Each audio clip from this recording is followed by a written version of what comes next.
जय माताजी मित्रों, हवेथी मैं नवा ब्लॉग बनावना चालू कर्या छे तो सपोर्ट करजो, लाइक करजो, शेर करजो अने कॉमेंट करजो।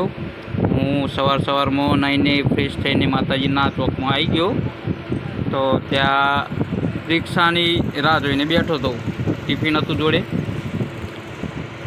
अने क्यारे रिक्शा आवे एम करतो बैठो बैठो त्या चौक में बधुं जोतो तो पण रिक्शा आवती ज नथी। कंटाळीने थोड़ी वार बैठो पण रिक्शा ना आई।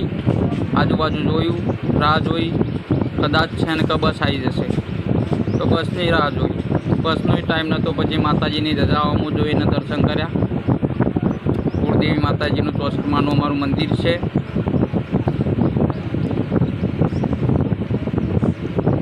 त्या चौकमां ज बैठो અને વાકમાં બસ આવીને જતી રહી, કેમ કે મારી જોડે ફ્રેન્ડ બેઠો તો મને વાતે વાળ્યો, બસ જતી રહી। હવે એક તો અડધો કલાક થઈ ગયો તો બેઠા થયો અને અમે પાછો બસ ખોઈ રહ્યો। બીજા ગાડી પછી પાછી બસ જતી રહી એટલે રિક્ષાની રાહ જોવા લાગ્યો તો ત્યાં ફ્રેન્ડ મળી ગયો, એને કીધું ચાલ હું લઈ જાઉં બાઇક ઉપર। એના બાઇક ઉપર બેઠો હું તો ધમધોકાર બાઇક જતું હતું અને રસ્તા તો એવા ટોપે ટોપ, શું કરીએ આ કંઈ ખાડા। फिर दुकाने पहुँचे तो खाड़े खाड़ा। भाई बहन ने कीधुं जवा दे, ढળી जाओ तो टिफिन ढળી जशे। तो भाई बहन तो चश्मा बसमा लगाई फटोफट बाइक लईने ऊ जवा दे पण मने तो हाल 2 मिनिट में पोका दे है।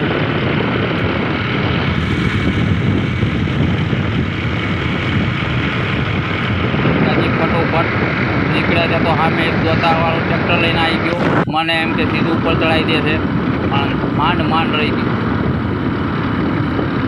ત્યાંથી ફટોફટ બાઇક દોડાવી તો બીજું ગામ આવી ગયું। હવે એ ગામમાં જુઓ તો મારા ગામ કરતી મોટા ખાડા, આમ જાણે આમ બાઇક લઈને ભૂઈ પડીએ ને તો ટીચર બધું છોડાઈ જાય।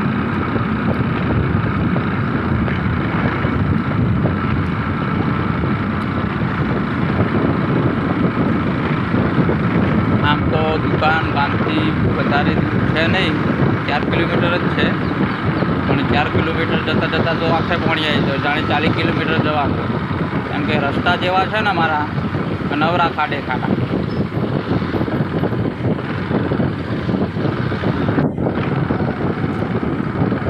आवा खाड़ा खींचा रस्ता पर चालू एटले बाइकवाळा होय के गाड़ीवाळा होय कंटाळो जाय छे। मारे आगे एक काको जता था एक्टिवा ले, ए पाछा पाछळ लमड़ावाड़े एमना मन पेलो भाई मोबाइल पकड़ीने शू करे।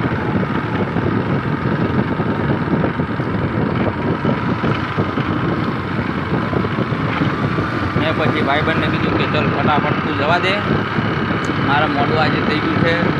समथिंग तो 9:30 तो थई गया था घरे। हवे दुकाने पહોંચતા 10 वागे जवा। ये तो दुकान है जे गाम में आई गयो। हूँ हवे फटोफट हूँ तो दुकान जई टिफिन मूकी दऊँ। टिफिन मूकीने पछी तो कामे लागी जवानुं छे। तो भाई बहन ने थोड़ी उताळ करी पण पाछुं गाम में थोड़ुं ट्राफिक हतुं तो भाई बहन थोड़ो स्लो थई गयो।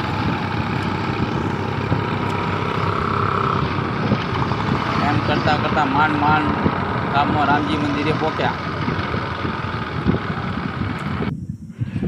रामजी मंदिर मैंने उतारे त्याथी कॉम्प्लेक्स आगळ उतारीने भाई बहन निकली गयो। आ मारू जो कॉम्प्लेक्स है अने आनी अंदर आपणी इलेक्ट्रिकनी दुकान है। तो हूँ पछी चालतो दुकाने जवा निकली पड्यो। आ सामे पाछा मारा पाइपवाळा काका है रतीलाल अने दुकाने जुओ तो हूँ आयो એટલામાં તો કુલર રિપેરિંગના પંખાઓ ઢગલા થઈ ગયા। પહેલાં આવીને તો મેં ટેબલ ઉપર ટિફિન મૂકી દીધું, દુકાનનું નામ જોઈ લીધું અને પછી નીચે જોયું તો હા નવરા રિપેરિંગના પંખા પડેલા, કુલર બધું રિપેરિંગ કરવાનું પડે તો મને તો ઘણીવાર આમ ચક્કર આવી જાય એવું થઈ ગયું। પછી દુકાનની અંદર આવ્યો, દુકાનની અંદર આવી અને પછી ટિફિન સાઈડમાં મૂકી દીધું। હવે સાઈડમાં ટિફિન મૂકી અને બરાબરનું કુલર ચાલુ કરી દીધું। મેં કુલર ચાલુ કરી અંદર પાણી વેળવાનું હતું પણ પાછું બંધ કરી દીધું. પાછો ટેબલ ઉપર બેઠો એ વાકમાં તો ભાઈ આવી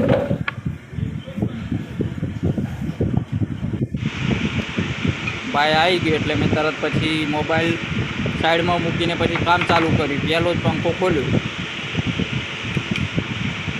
હું કહું ચાલ આનું પહેલાં પૂરું કરી દઉં પછી કૂલર પાછળથી કરી.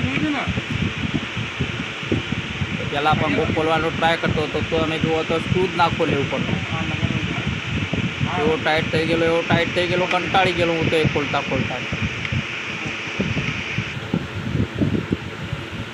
પછી માંડ ખોલ્યો. પછી એને ખોલીને જુઓ તો અંદર બધા વાયર ને બાયર બધું કપાઈ ગયેલું પડેલું.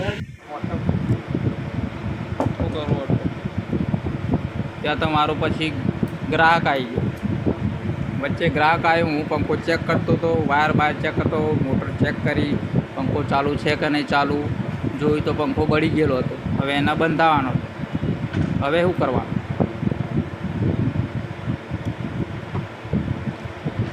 પંખો બળી ગયેલો છે. એક તો પહેલું કામ લીધું એમાં મોટર બળી ગયેલી નીકળી એટલે એનું કામ તો આગળ ચાલે એમ હતું નહીં.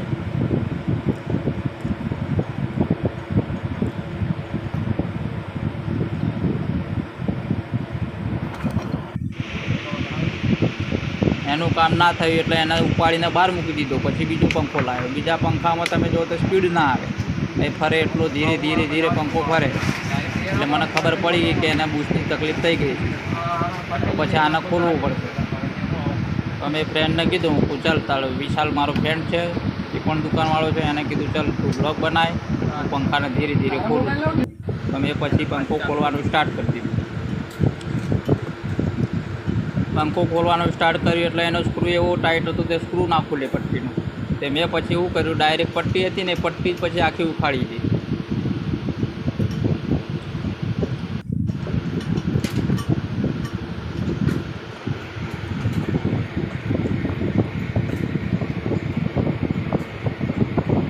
પછી મેં ફટોફટ કરતાં પંખો ખોલવાનું ચાલુ કરી દીધું. ફટાફટ એમ જેટલું ફટાફટ ખુલી જાય એટલું ફટાફટ કામ થઈ જાય તો બીજું કામ લઉં.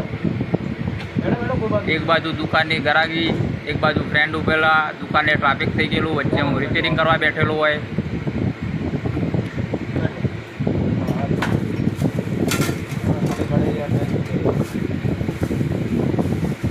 એમાં પાછું મારી હાથે ફ્રેન્ડ બાજુમાં ઊભો રહેલો, એ મારી મસ્કરી કરતો. મને કે ખોલતા આટલી બધી વાર લાગે? હું મશીન તો છું નહીં, ફટાફટ ખોલ નાખું. બે હાથે કામ કરવાનું છે, જે થતું હોય એમ જ થાય. પછી મેં ફટાફટ પંખાની મોટર ખોલી નાખી. પંખાના વાયર જુઓ તમે આ બધા કાપી નાખ્યા. ફ્રેન્ડ કહેતો હતો મને કે તે બધું આ કાપી નાખ્યા છે વાયર, તને ખબર કેવી રીતના પડશે કયો વાયર ક્યાં આપેલો છે?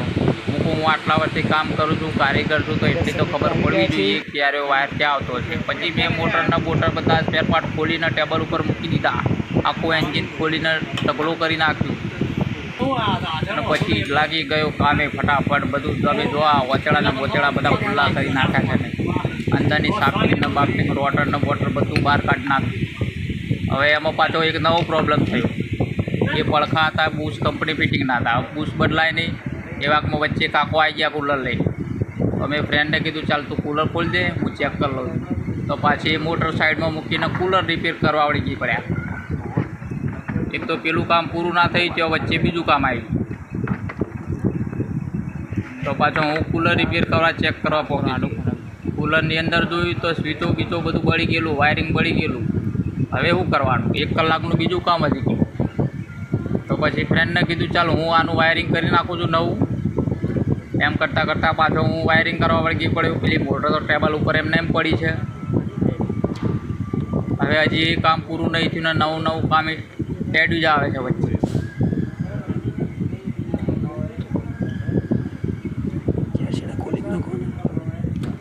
વળી પાછા આના કૂલરના વાયરના બાયર બધા કાપી નાખ્યા મેં. પાછું અંદર આવી ગયો. કાકાને કીધું પહેલાં કૂલરનું સેટિંગ ના થયું, કાકાને કોઈ મૂકી દો, કાલે કૂલર લઈ દેજો. પછી મોટર પેલી બાકી કામ હતી ફિટ કરી દીધી, ટેપ મારી દીધી. અને પછી ફટાફટ ચાલુ કરીને જોવાનું હતું. ત્યાં તો જોયું ઘડિયાળમાં તો 2 વાગવા આવેલા. ત્યાં તો મેં કીધું હજી ખાવાનું બાકી હતું. તો હવે 2 વાગવા આવેલા તો ખાઈ લીધું મેં. ખાઈને પાછો ભાઈબંધ બેઠો હતો. 2 જણા મસ્ત કુલરના વાયરે પંખે ઠંડા થઈ ગયા. થોડી વાર જમ્યા પછી હવે પછી બહાર હજી કાકાનું કુલર રિપેરિંગ કરવાનું પડેલું જ હતું. પાછો પેલો પંખો ફિટ કરીને તૈયાર કરીને બહાર મૂકી દીધો. પાછો ઘડિયાળમાં જોયું તો કામ કરતાં કરતાં રાત્રે 8 વાગી. હવે 8 વાગી ગયા તો બહાર જુઓ તો રિપેરિંગ ખલાસ જ ના થાય. ઉપરથી કેટલાય કુલર આવી ગયેલા વધારાના રિપેરિંગ કરવા માટે. તમે બહાર જુઓ ને તો નવરે કુલર પડેલા. હવે કરવાનું એમાં ગ્રાહક આવ્યા વચ્ચે આટલા બધા કુલર ભેગા હતા. મને કે ગ્રાહક કે અત્યારે કરવું જ પડશે રિપેરિંગ. તો પછી 8 વાગી ગયેલા હતા તો એનું રિપેરિંગ કરીને કુલર દઈ દીધું. અને બીજું કુલર હતું ને એ બધા કુલર પછી બાજુની દુકાનમાં ખોલવાની હતી. તે હું કોઈ દુકાન ખોલી દઉં એને. અને પછી બધા કુલર છે ને એ લાઇનસર ગોઠવી દીધા. પછી ભાઈ આવ્યો, ભાઈ જોડેથી દુકાનની ચાવી લીધી. પછી ભાઈ કે ચાલ પાવભાજી લઈ આવે તો વળી પાવભાજીનો ઓર્ડર આપી દીધો. ત્યાં સુધીમાં દુકાન ખોલી મેં. શટર ખોલીને બધા કુલર રિપેરિંગના હતા એક બાજુની દુકાનમાં લાઇનસર ઢગલો કરીને મૂકી દીધો. તે હવે બીજા દિવસે વાત. હવે કાલે આવીને સવારે ફરીથી બધા કુલર રિપેરિંગ કરવાના છે. આજનો દાડો તો આખો દાડો રિપેરિંગમાં નીકળી ગયો. ટાઈમ ક્યાં જતો રહ્યો ખબર જ ના પડી. દુકાન બંધ કરી દીધી.